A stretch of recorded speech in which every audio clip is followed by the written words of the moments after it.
Oh man, oh man, oh man, oh man, I'm really worried. I am so worried. What if there are no more stupid people and I can't make any videos and people stop watching? It'd be horrible. No more stupid people and that's it for me. If you see a Nazi, punch a Nazi. Never mind. Job security.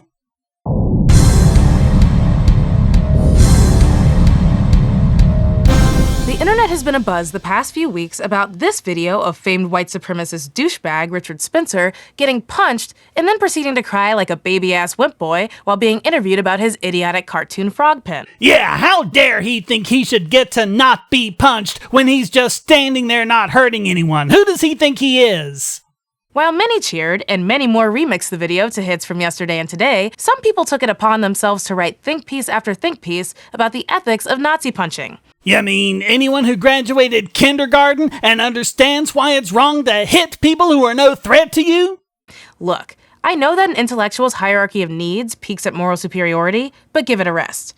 It's not moral superiority, moron. It's just basic civilized decency. What you have is moral inferiority because you think you get to just hit people who say things that you don't like. Punching a Nazi is the ethical choice, because people only become Nazis when they didn't get that urge punched out of them in childhood. Wait, so you're saying we have to abuse children so that they don't become Nazis?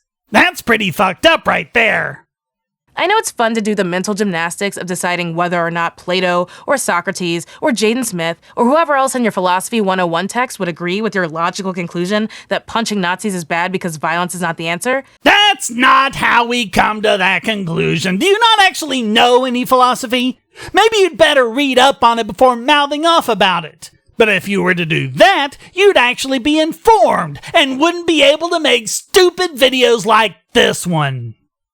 But no one cares. What, no one cares that it's wrong to hurt people? You're way wrong on that one. Thankfully, there aren't many supercilious bullies like you, and most people actually live pretty peaceful lives.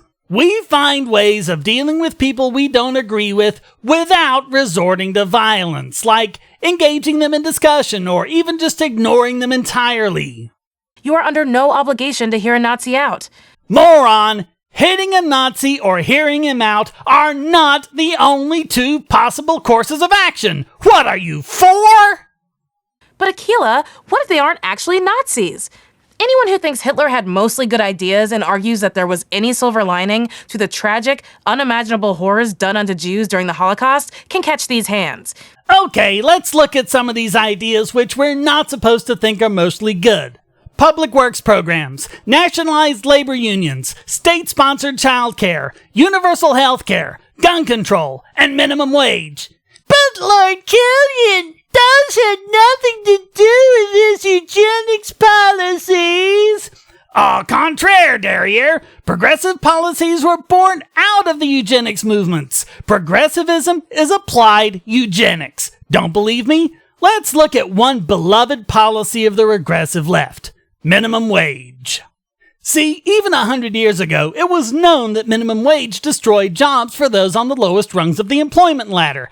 And that was the idea, to stop these people from being employable, including, in large part, people with skin tones a lot like yours.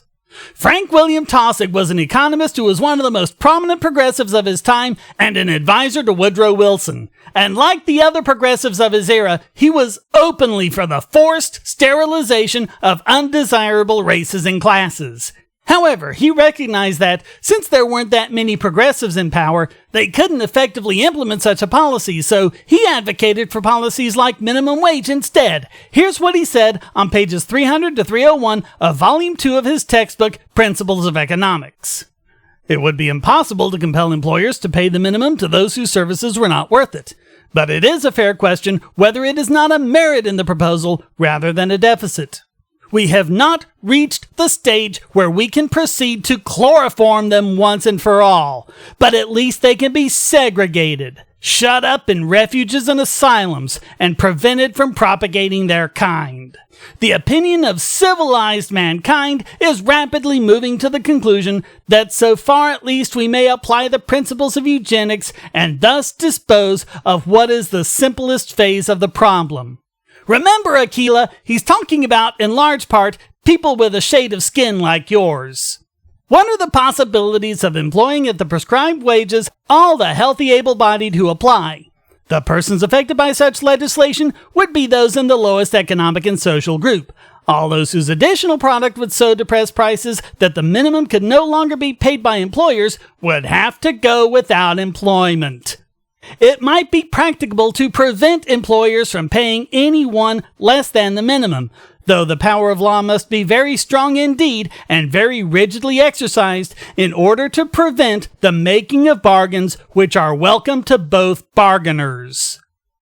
Maybe that's why you're so anxious to show that you'd punch out Nazis. You don't want people to know how closely your policies mimic theirs. Half the reason the Holocaust went unchecked for as long as it did was because of this lamentable desire for social loafing, where they'd rather be polite or peaceful to monsters instead of shutting them down forcefully. The good people decided it wasn't worth the trouble to fight back against the fascist, racist, anti-Semitism as it gained traction in their country. What?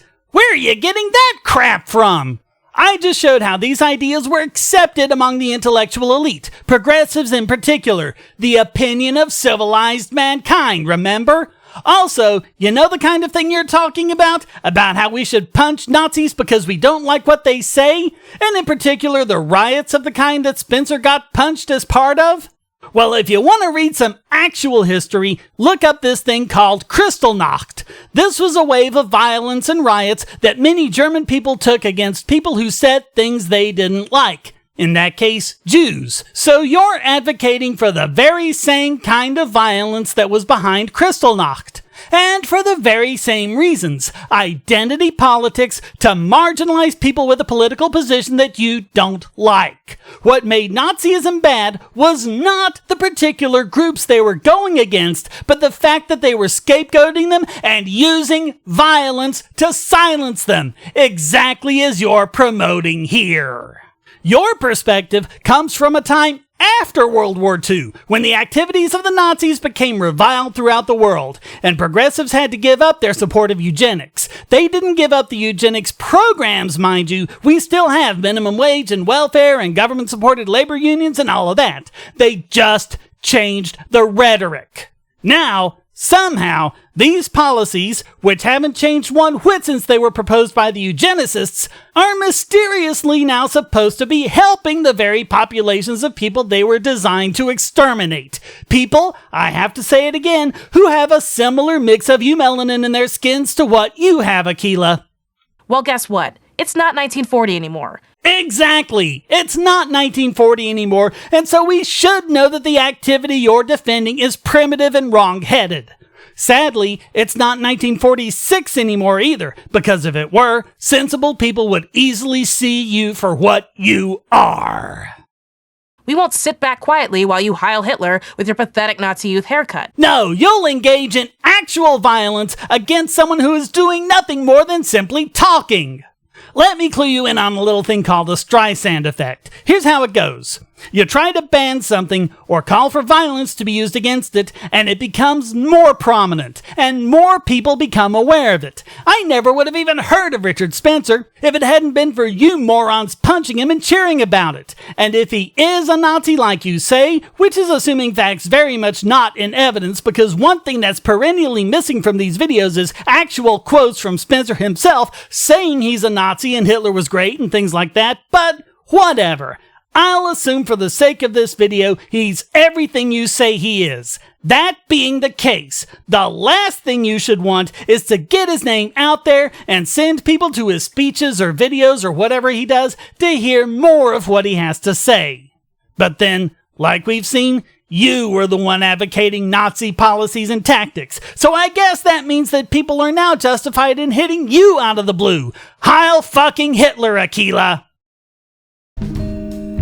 Hey, instead of punching Nazis, how about punching the like and subscribe buttons instead? And so I can keep standing up to thuggish bullies like Akilah, how about using the links below to donate using PayPal, Bitcoin, or Dash, or become a patron?